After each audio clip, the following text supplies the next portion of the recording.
Hello, everybody, and welcome to Mazo English. Welcome to a new session of English learning. This channel is all about English. So, welcome to another. So, today's session is very interesting. I'm not saying that to get attention, but it is really interesting. As today, I'm gonna answer one of the most last coming questions in my YouTube channel and from some of my friends and some of fellow students. So the question is why I understand English but I cannot speak it. Yeah, why you understand English and you can't speak it. When you watch news and television, you understand what they are speaking. When you hear a native speaker speaks, you understand. When you see English written, you understand.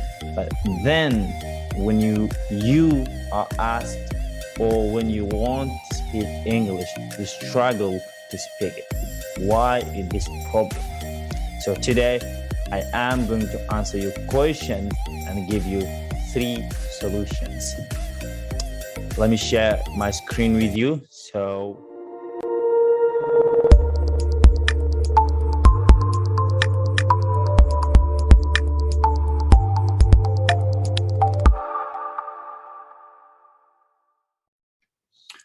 okay, so why you understand English but can't speak fluently?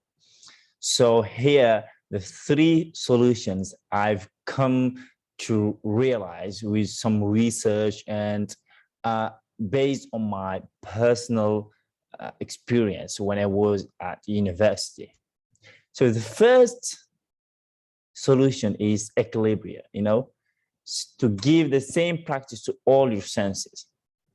Let me give you this.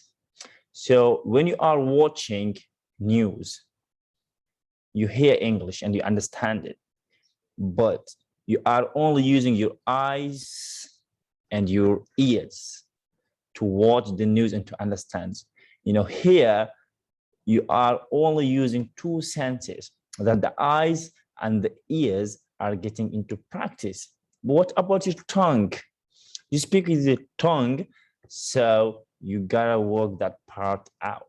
That's what I mean by equilibria. So you make an equilibria, you get your tongue to practice, because what speaks is the mouth, not the eyes and the ears. Why you understand English? Because you're getting your eyes and your ears into practice. Why you can't speak? That your tongue is not practicing. So solve that problem out. Next is 1 word at a time. So this is very, very important. When I was first at the university, at a college, at the Higher Institute of English, Mauritania, so I was, curious. I learned a lot of words, but that's a problem.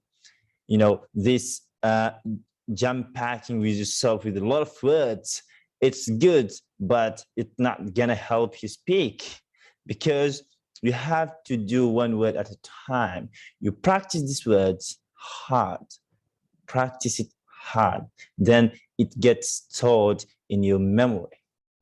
So once a teacher told me that there are 2 types of memories.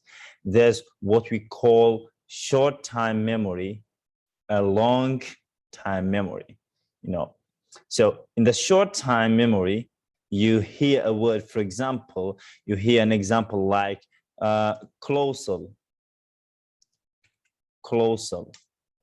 No, it's a very difficult word, but I think it's written with 2 O's, COLOSSAL. So colossal, it means big, it means big. It's not a very difficult word, and it's a French word, big. So you hear this word for the first time, colossal. What does it mean? So you go to the dictionary, you know that this word is big, and then you leave it.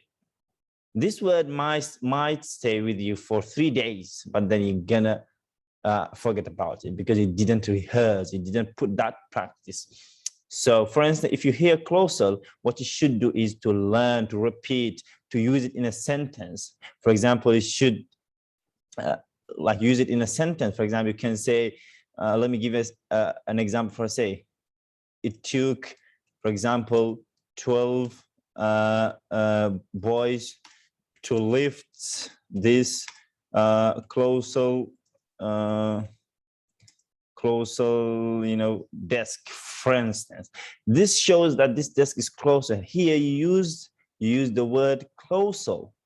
You see, you use the word closer, and that's gonna help you remember what is closer and how to use it in a sentence. So even you are waking up in 4 a.m. morning, you know what closer is. This is the importance of one word at a time in practicing. So the third solution to speaking English, to understand it and then speak it, is to make presentations. Guys, this is huge. This is very important. When we were at the university, each Friday we made a presentation. You know, we've been making presentations a lot, presenting about anything. You know, you present about an object, you present about an eraser, a rubber, a sharpener, a bottle. Sometimes I just brought a bottle and presented in front of the class. Guy, this is a bottle, it contains water, it do this, it does this and this and this. You know, it helped you speak. You got to put your tongue into practice, guys. You can't speak a language without practice. You can understand, you can, write, but speaking requires practice. And it's not that difficult. Once you practice, once you speak with people, once you make presentation with yourself in front of a mirror, once you do this one word at a time, you repeat words, you give examples, and you give this equilibrium of all your organs, then you're gonna be able to speak it. Yeah. On the other hand, writing also, listening.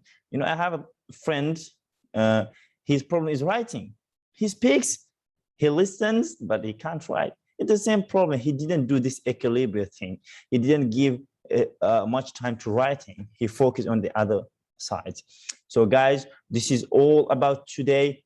Hope you've understood the lesson and you're gonna be working to making this equilibria and this one word at a time, and this making presentation too, in order to speak English and solve your problem to understanding English and not speaking fluently. Bye bye. See you the next weekend.